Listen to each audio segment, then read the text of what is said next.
देखिए साहब, अभी मैंने सुना, एक बात तो साफ है कि भारतीय मुसलमान हो या विश्व का कोई भी मुसलमान हमारे हुजूर मोहम्मद सल्लल्लाहु अलैहि वसल्लम की शान में गुस्ताखी किसी भी तरह से बर्दाश्त नहीं करेगा।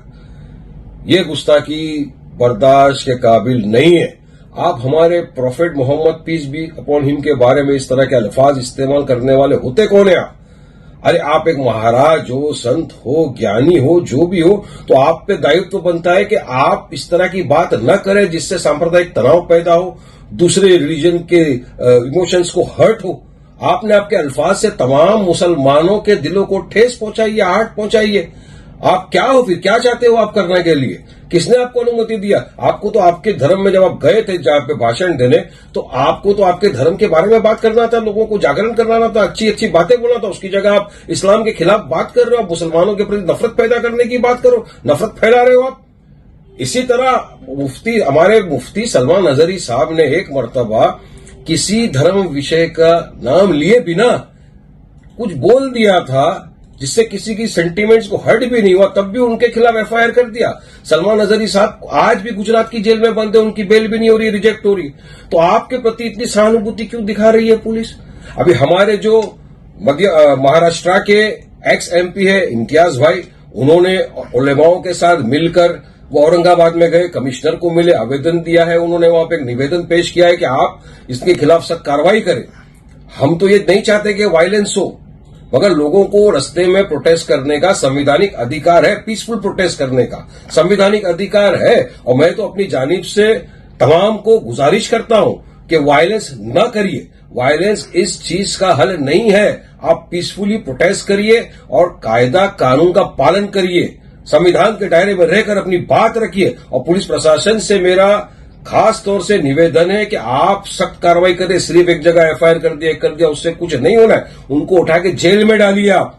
लेकिन सरकार नहीं चाहती, सरकार चाहती कि किसी भी तरह से हिंदू मुसलमान हो। सरकार पता है महाराष्ट्र के अंदर चुनाव आने वाले हैं, महाराष्ट्र के अंदर सरकार पूरी तरह से भाजपा की सरकार फेल हो चुकी है। अब उनके पास कोई मुद्दे बचे नहीं है। लोग बोलते हैं कि भाई हमको रोजगार कब मिलेगा, बेचारा युवा रोजगार के लिए तड़प रहा है, आप उसको रोजगार नहीं दे सकते। डेवलपमेंट के नाम के ऊपर आपके पास कोई चीज नहीं है।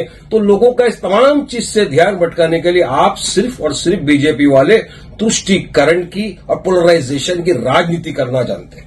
ये यही करना चाहते हैं। ये चाहते हैं कि इस तरह के भड़काऊ भाषण दिए जाए, मुसलमान रस्ते पे आए, फिर आपकी गोली का निशान तो मुसलमान का सीना ही बनेगा ना। आप तो मुसलमान को ही गोली मारने वाले हो। तो मेरी तो दरखास्त है कि मत उतरिए, प्रोटेस्ट करिए लीगल वे में, संविधान के दायरे में रहकर। और इनकी शरारत देखिए कैसी होती है। आज महाराष्ट्र के अंदर काफी जगहों के ऊपर हिंदू संकल्प नाम से लोगों ने सभाएं रखी, मोर्चाएं निकल। अब इनको पता है कि जुम्मा का दिन नमाज के वक्त ही आप इजाजत दोगे। आप चाहते हो कि किसी न किसी तरह आग भड़के, लोगों के अंदर नफरत पैदा हो, अराजकता हो, और आप अपना काम कराते हो और अपनी सियासत को चमकाना है आपको। मगर देश की जनता समझ गई है भाजपा की अब ये पोलराइजेशन की, तुष्टीकरण की राजनीति नहीं चलेगी।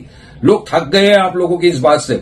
मेरा आखिरी में बस सिर्फ इतना बोलना है पुलिस प्रशासन से कि आप इस तरह का एफआईआर नहीं, हर जगह एफआईआर होना चाहिए उनके खिलाफ और उनको अंदर डालना चाहिए जेल में। तब एक मैसेज जाएगा कि जो भी इस तरह के भड़काऊ भाषण देगा, हिंदू मुसलमान कराने की बात करेगा या किसी के धर्म को ठेस पहुंचाने की बात करेगा, तो प्रशासन सख्त कार्रवाई करेगी, जैसा आपने सलमान अजहरी के खिलाफ बिना कुछ किया है। तो इनके खिलाफ उससे ज्यादा कड़क कार्रवाई होनी चाहिए। ये मेरी आशा।